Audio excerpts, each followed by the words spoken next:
Praise the lord. నేటి దిన వాగ్దానము. యెహోవాను స్తుతించుడి, మన దేవునికి స్తోత్రగానము చేయుట మంచిది, అది మనోహరము, స్తోత్రము చేయుట ఒప్పిదము. కీర్తనలు 147 మొదటి వచనము. సొలొమోను రాజు మరణంతో యెరూషలేము ఖ్యాతి క్షీణించడం ప్రారంభమైంది.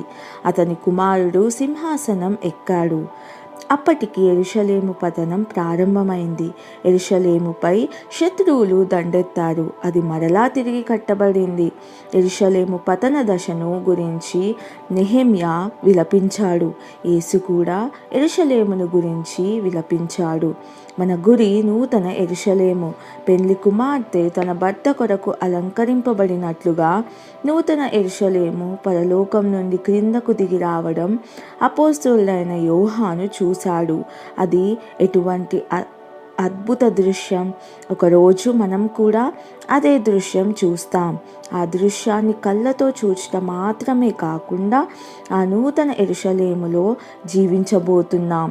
మన ఎడల ప్రత్యక్షము కాబో మహిమ ఎదుట ఇప్పటికీ కాలపు శ్రమలు ఎన్నదగినవి కావని ఎంచుచున్నాను.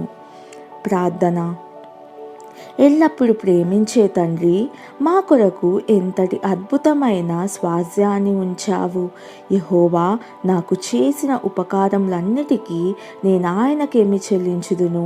రక్షణ పాత్రను చేతపుచ్చుకొని యెహోవా నామమున ప్రార్థన చేసేదను. నీ కుమారుడైన యేసు ద్వారా నీకు వందనాలు నాయనా. యేసు నామంలో ప్రార్థిస్తున్నాను తండ్రి. ఆమెన్.